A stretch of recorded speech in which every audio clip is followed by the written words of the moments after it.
Et à nos martyrs, dans beaucoup de chaînes, ils s'adressent en tant que morts, comme c'est très dérangeant, alors qu'il y a un hadith clair de notre prophète.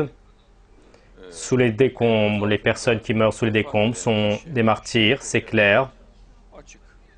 Et disons que nos amis donc sont des personnes de gauche, ils utilisent un tel style, mais eux donc à des gens qui meurent chez eux, ils les appellent également donc comme martyrs.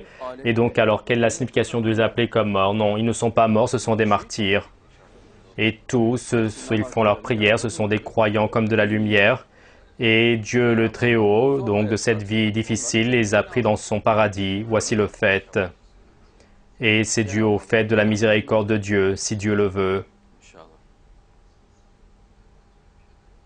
Et de telles choses, bien sûr, il y a des tensions donc, qui sont fondées donc, sur la tristesse. Et il faut faire très attention à l'attitude hostile. Et le mot mort, etc., c'est vraiment très dérangeant. Donc, qu'est-ce que cela veut dire mort? Le nom est dessus, c'est un martyr. Et Dieu le Très-Haut dit auprès de Dieu, ils sont vivants. Et Dieu de leur vie de douleur difficile, tu as mis fin à cela et il les a fait parvenir au niveau de martyr, il les a pris dans une vie heureuse. Voici le fait, si Dieu le veut. Et nous demandons cela, que toutes ces chaînes changent donc leur style. Et à chaque fois que j'entends cela, cela me dérange beaucoup. C'est vraiment très dérangeant. Et nos frères miniers, leur moralité est très jolie. Aujourd'hui, un de nos frères qui a été donc délivré. Et donc, quand il a été pris donc sur la civière, comme donc ses bottes étaient avec de la boue, il a dit je ne veux pas le salir. Et comme il donne donc la noblesse, l'enfant de l'Anatolie regarde son honnêteté, regarde son caractère plein de respect. Dans un environnement effroyable, il y a des centaines de martyrs, il y a des blessés qui sont extraits. Et il dit que mes bottes donc, ne salissent pas cet endroit, que je fais attention. Il a demandé cela plusieurs fois. Est-ce que vous voulez que je les enlève? Et regarde donc cette noblesse de l'enfant de l'Anatolie dans ses mines, donc sous la terre, tous faisaient leur prière et tous faisaient donc leur jeûne et ces enfants, ces personnes donc faisaient donc leur jeûne. Ma conviction, le Très-Haut n'a pas voulu donc ces travaux dans des conditions difficiles, il les a pris au paradis. Et surtout la question de deuil, qu'ils ne comprennent pas mal, donc c'est dans le sens du respect pour être concentré sur l'affaire, l'intérêt, sinon donc se frapper dessus, pleurer, s'attrister et avoir des souffrances, ce n'est pas cela. Ceci sera de l'associationnisme et c'est très illogique, il n'y a pas d'utilité ni de compréhension à cela et vis-à-vis de Dieu, cela sera une attitude qui ne s'y est pas. Mais à l'échelle mondiale, comme c'est une tradition, les drapeaux donc sont abaissés, il n'y a pas de programme d'amusement, mais donc on ne rira pas, on pleurera constamment, on souffrira. Ce n'est pas en ce sens, si Dieu le veut, et que cela ne soit pas mal compris. Et nos frères qui sont tombés martyrs dans cet accident des mines, et qui leur donnent 2 fois plus de salaire, c'est nous qui allons leur donner leur argent. Et donc ceci versera de l'eau dans tous les cœurs, cela donnera de l'apaisement, tout le monde sera content, heureux de cela. Et faisons des économies dans d'autres endroits, mais pas là-bas, il ne peut pas y avoir d'économie là-bas, si Dieu le veut. Et ces personnes, ces miniers, les chaussettes trouées, cela fait beaucoup mal à la personne, cela va déranger. Et donc le respect de cette personne, mon lion, et il a dit plusieurs fois, il a dit mes bottes sont sales, que je ne salisse pas cet endroit. Regarde l'éducation de l'enfant de l'Anatolie. Et il y a un très grand événement là-bas, n'est-il pas? Les martyrs sont déterrés, enlevés, il y a des blessés. Et dans un tel environnement, une telle courtoisie, et la personne de l'Anatolie n'a pas été vue dans le monde. C'est une personne vraiment de qualité. Eux sont très bénis. Masha'Allah, c'est ainsi que Dieu le veut. Bonsoir, Monsieur Anand Mokhtar, j'écris de l'Azerbaïdjan. Et donc, dans la catastrophe de Soma, on se sent très mal à l'aise. Est-ce que vous pouvez dire donc vos pensées? Non, il ne peut pas y avoir une chose comme qu'on est mal. Cela sera illicite. Cela sera une révolte contre Dieu. Donc, s'attrister, souffrir, pleurer, toutes ces choses, ce sont des révoltes. Et ce qu'on appelle donc le deuil, c'est le respect. Nos frères, donc, qui sont tombés martyrs, le nom de cela, c'est le deuil. Et tu abandonneras tes propres affaires et tu t'occuperas de leurs affaires, n'est-il pas? Et tu t'occuperas de leur sérénité. C'est cela le deuil. Et ceux qui font de l'égoïsme, il ne fera plus de l'égoïsme. Et donc avec sincérité, il se soutiendra nos frères. Sinon, le fait que tu pleures, que tu t'attristes, qu'est-ce que cela leur fera à eux, n'est-il pas? Et eux, par exemple, le salaire qu'ils vont recevoir et donc faire donner des conseils au gouvernement que leur salaire soit multiplié par 2, que le salaire qu'ils prennent soit multiplié par 2. Ceci sera un apaisement et eux n'ont pas besoin de tes larmes des yeux. Et car donc, le fait qu'ils sont tombés martyrs, c'est une appréciation de Dieu et Dieu les a enlevés de cette vie difficile. Il les a pris dans son paradis, il les a pris dans une vie remplie de joie. Mais donc, ce qui reste derrière, ce sont leurs familles et il faut les aider. Sinon, ne pas rire, ne pas parler constamment, donc avoir un visage donc tiré, etc. Ceci fera rire le diable et cela fera rire le diable. Le musulman ne peut pas avoir une telle attitude. Cela sera une attitude donc illicite et qui ne sied pas. Et Dieu dans le verset dit ainsi, si Dieu le veut, lorsqu'un mal les touche, ils disent, je demande la protection de Dieu contre le diable. Nous, certes, nous appartenons à Dieu et nous allons revenir à lui. Masha'Allah, louange à Dieu. Et dans cet accident, donc, et les personnes, les enfants qui allaient se promener en bateau et donc où ils ont mis une bombe, est-ce que cela peut être un plan de leur part? C'est-à-dire donc bien sûr qu'ils insistent sur donc la probabilité du sabotage. Il ne faut pas simplement dire que c'est un sabotage. Oui, il est possible que cela soit un sabotage. Et concernant donc l'accident minier, la colère a augmenté, a-t-il dit. Et alors que la société donc pour augmenter ses bénéfices diminuait sur les dépenses, mais il n'y aura pas d'une chose comme quoi donc ils ont fait de l'économie sur la sécurité. De toute manière, donc, envoyer nos frères dans cette mine, c'est erroné. En Europe, il y a des grandes donc, machines qui creusent sous terre. Ils les commandent de manière électronique et la personne commande de là où elle est assise. Mais qu'est-ce que 2000 personnes ont à faire sous terre? Et c'est un événement très, très risqué. On prendra des mesures, mais ceci également n'est pas suffisant. Sinon, ils peuvent faire des voies d'évacuation spéciales, des voies d'issue spéciales.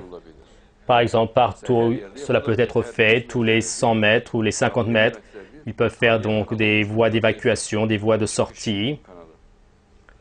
Et il y a beaucoup de mesures qui peuvent être prises, mais ce qui est le plus solide, c'est de ne pas envoyer donc nos frères là-bas. Et ils doivent travailler, mon frère, donc s'il a donc la ville de Soma sous la terre, il est également dessus.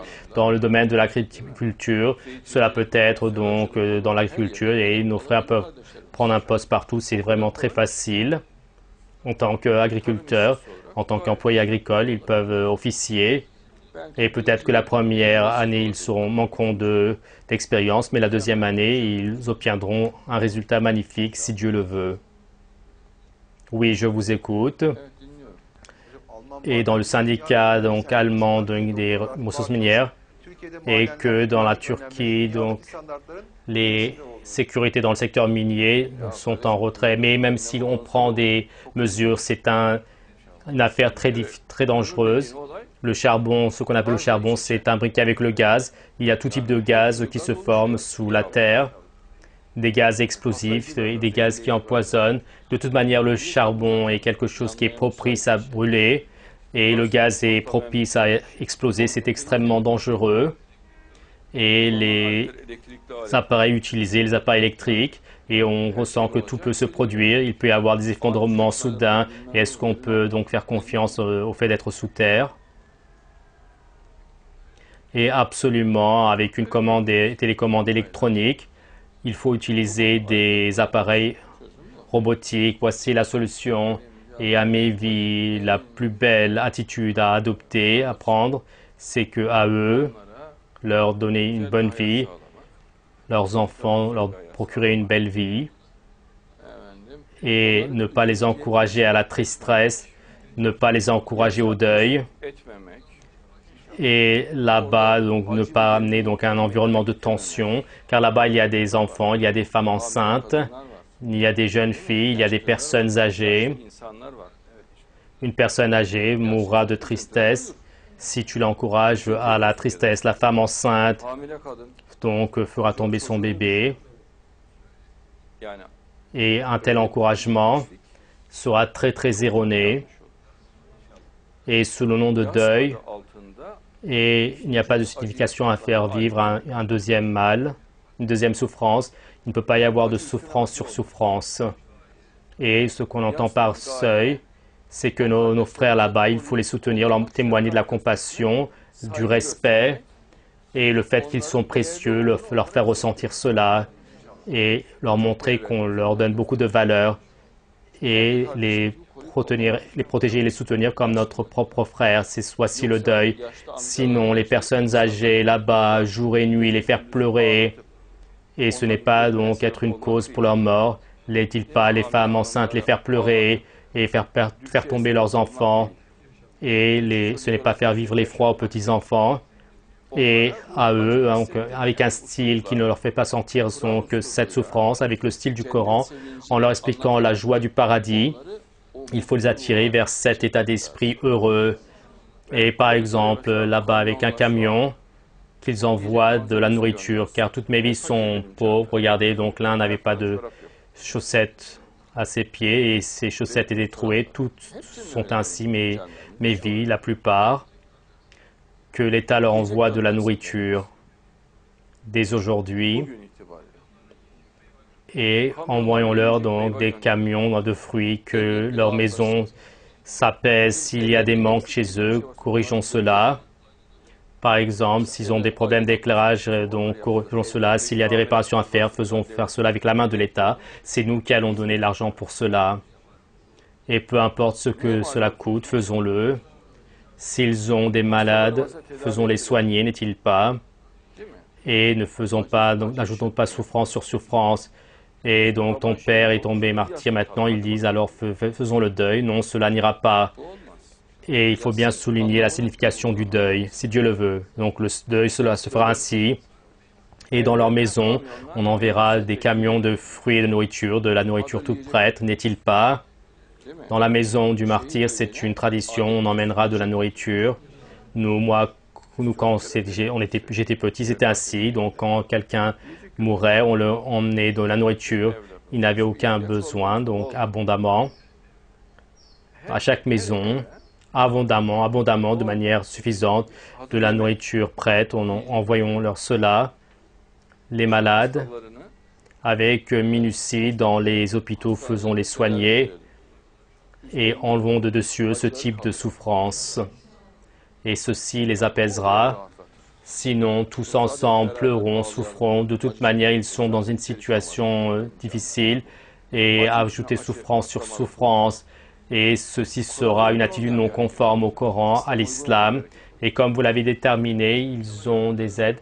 Et donc, l'État donne de la nourriture aux familles constamment. Bien sûr, dans les maisons, il faut distribuer abondamment, si Dieu le veut.